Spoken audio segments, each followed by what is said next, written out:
खेडीज गांव में अनुसूचित जनजाति आयोग की अध्यक्ष लीलावती राणा ने शुक्रवार को शिविर में लोगों की समस्या सुनी। इस दौरान अधिकारियों के न पहुंचने पर उन्होंने कड़ी नाराजगी भी व्यक्त की। उन्होंने कहा कि शिविर में न पहुंचने पर अधिकारियों को आयोग में तलब किया जाएगा। साथ ही उन्होंने जानकारी देते हुए कहा है कि केंद्र और राज्य सरकार द्वारा चलाई जा रही योजनाओं के बारे में लोगों को जानकारी दी गई। उन्होंने कहा कि यदि किसी को भी किसी भी प्रकार की कोई समस्या होती है तो आयोग इस संबंध में उनके साथ है। उन्होंने कहा महिलाओं को सशक्त बनाने की जरूरत है। साथ ही इस बात पर भी जोर दिया कि महिला आज कंधे से कंधा मिलाकर पुरुष के साथ बराबर चल रही है। डीसीपी न्यूज के लिए चक्राता से रितेश वर्मा की खास रिपोर्ट। पूजा जी, जैसे आज ये कार्यक्रम था, शिविर था, अध्यक्ष जी आए यहाँ पर और महिलाओं के बारे में जानकारी दी, क्या कहेंगे?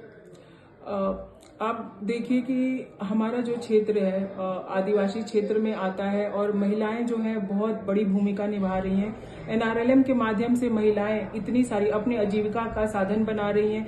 बहुत सारी योजनाएं हैं जो महिलाओं को मिल रही है और महिलाओं को एक प्रेरणा मिल रही है कि वो अपनी कोई अपना स्टॉल लगा रहा है, कोई अपना शॉप खोल रहा है, कोई अपना घर में बिजनेस करके और मार्केट तक सामानों को पहुंचा रहा है। तो उनके जो अध्यक्ष महोदय के आने से, वो भी एक जनजाति की महिला है और हमारे जनजाति आयोग के अध्यक्ष हैं, तो उनके आने से महिलाओं को एक और प्रेरणा मिली, क्योंकि वो बहुत ही ग्राउंड लेवल से आई हुई हैं। तो महिलाओं को ये प्रेरणा मिलती है कि आप भी अगर करना चाहें काम, किसी को काम करने की इच्छा हो तो वो किसी भी लेवल तक जा सकता है।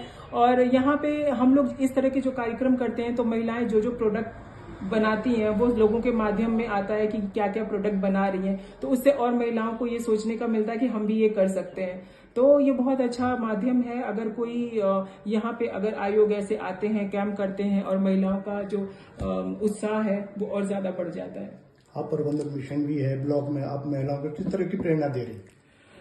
देखिए, मैंने ब्लॉक में जब से ज्वाइन किया है, मुझे 6 महीने से ज्यादा हो गया है, तो मैं पूरे क्षेत्र में सबसे पहले भ्रमण कर रही हूँ। भ्रमण करके एनआरएलएम तो बहुत टाइम पहले से चल रहा था, लेकिन जब से मैं आई हूँ तब से जो भी समस्या उन महिलाओं की है वो समस्याएं सुन रही हूँ। वो समस्याएं सुनने के बाद उस समस्याओं का किस तरह से समाधान कराया जा सकता है। जैसे कुछ महिलाओं के ऑनलाइन फॉर्म्स जो है, मतलब जो आप एनआरएलएम के समूह बनते हैं वो ऑनलाइन होने चाहिए, वो ऑनलाइन बीच में नहीं हुआ था तो वो ऑनलाइन करवाया। महिलाओं को रजिस्टर मिलने चाहिए जो अपने पंचसूत्री का पालन कर पाए, तो महिलाओं को रजिस्टर दिलवाया। ये 2 चीजें होने के बाद अब महिलाओं का हम लोगों ने, पिछली बार हमारे कुछ 32 ट्रेनिंग हुई थी महिलाओं को, और इस बार भी हर मंथ में ट्रेनिंग का प्रोग्राम है। जैसे हमारे जून मंथ में ही 5 ट्रेनिंगें कराई जा रही हैं। तो महिलाएं ट्रेनिंग से बहुत सारी चीजें सीखें और सीख के अपना जो रोजगार है वो शुरू कर पाए। और हमारा ये मेन मकसद है कि बहुत सारी लखपति दीदियां हम इस साल में दें, और लखपति दीदियां तभी दे पाएंगे जब महिलाएं लाखों रुपए कमाना शुरू कर देंगी। तो उसी दिशा में हम लोग प्रयासरत हैं। ठीक है, तो लोग यहाँ पर फरियाद लेकर आपके पास पहुंचे। इस दौरान कई अधिकारी नदारत हुए, तो आपको क्या कार्रवाई होगी और आप क्या संदेश देंगे लोगों को? जी, हम डीएम को और एसएसपी को लिख के देंगे कि जो भी हमने यहाँ आयोग का कार्यक्रम लगाया था, तो यहाँ पर जो अधिकारी नहीं पहुंचे, क्या कारण था, क्यों नहीं पहुंचे, उसके लिए हम उनको लिख के नोटिस जारी करेंगे। और जैसे कि काफी महिलाएं थी, जनजाति महिलाएं थी, उनको क्या कहना?